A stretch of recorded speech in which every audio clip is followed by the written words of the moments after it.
Bonjour à tous, je m'appelle Clara Plançon, je suis Sales Marketing Manager chez Bicast et aujourd'hui je vais vous montrer comment ajouter Bicast dans vos réunions WebEx. C'est parti.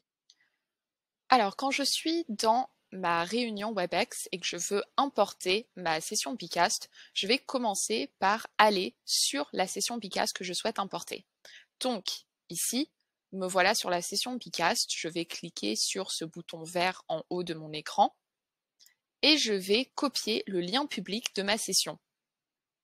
Une fois que j'ai copié ce lien public, je vais revenir sur WebEx Meetings et là, je vais aller tout en haut de mon écran jusqu'au moment où une barre va s'afficher comme ici.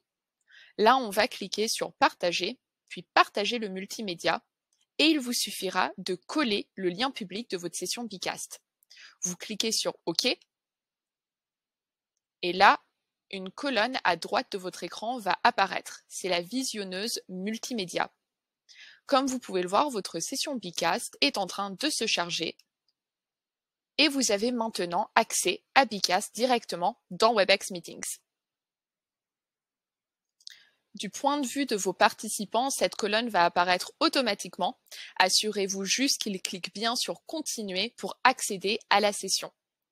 Et voilà, comme vous pouvez le voir, vos participants vont aussi pouvoir accéder à Bicast.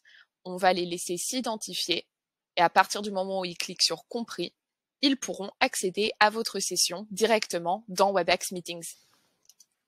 Et voilà, vous avez maintenant tout ce qu'il vous faut pour lancer votre réunion Bicast dans WebEx Meetings.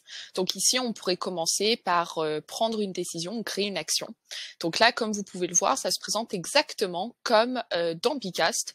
C'est une session Bicast normale, sauf que vous êtes dans WebEx Meetings, donc vous n'avez pas à changer de plateforme. Donc là, en fait, je viens de créer une décision. Je peux voir que d'autres personnes sont en train de faire de même. Et si je vais dans l'espace de discussion, je peux même, comme vous pouvez le voir là, je suis dans l'espace d'accueil.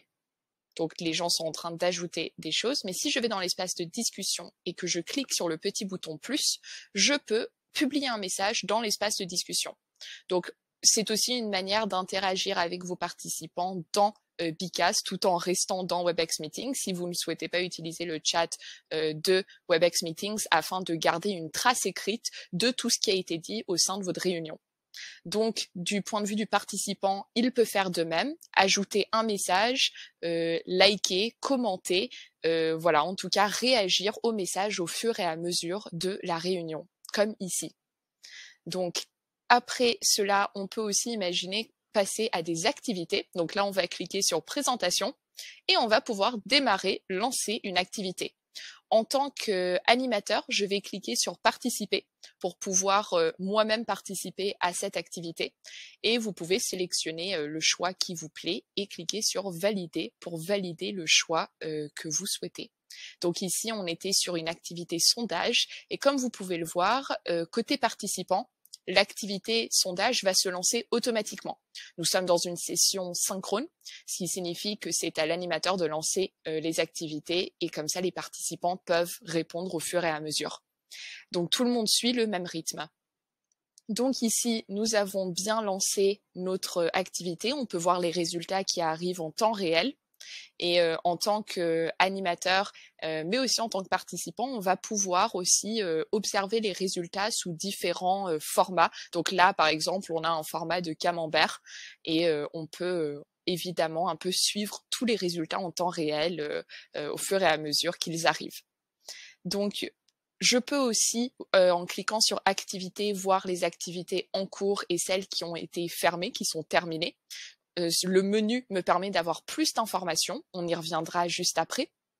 Et si je veux créer une activité, donc ajouter une activité au sein de ma présentation, pas besoin d'aller dans Bicast, je peux rester dans WebEx Meetings, cliquer sur le plus, cliquer sur l'activité que je souhaite ajouter et là, créer mon activité. Donc c'est très simple pour ceux qui ont l'habitude d'utiliser Bicast, vous pouvez reconnaître en fait que c'est exactement la même chose que d'habitude, c'est exactement ce que vous verrez d'habitude dans votre session Bicast, sauf qu'ici nous sommes dans WebEx Meeting. Il me suffit alors de lancer l'activité et là, comme vous pouvez le voir du point de vue des participants, ils peuvent automatiquement voir l'activité apparaître dans leur session et participer. Voilà, donc c'est très simple, c'est très fluide, ça vous permet encore une fois de ne jamais avoir à quitter votre réunion WebEx et vous pouvez tout faire ici directement. Donc voilà, ma dernière petite astuce au sein de WebEx Meetings avec Bcast est de vous montrer comment exporter un compte rendu. Donc là, on était dans Menu, on a cliqué sur Documents et j'ai pu générer un plan d'action, un compte rendu ou encore des statistiques. Et une fois que vous avez généré tout ça, vous avez tout ce qu'il vous faut pour continuer l'après-réunion et partager ces informations avec vos participants. Et voilà, vous avez maintenant tout ce qu'il vous faut pour animer une session Bcast directement dans WebEx Meetings. J'espère que cette vidéo vous a plu. Si vous souhaitez voir plus de webinaires, de tutos et de replays, n'hésitez surtout pas à aller sur notre chaîne YouTube. À bientôt!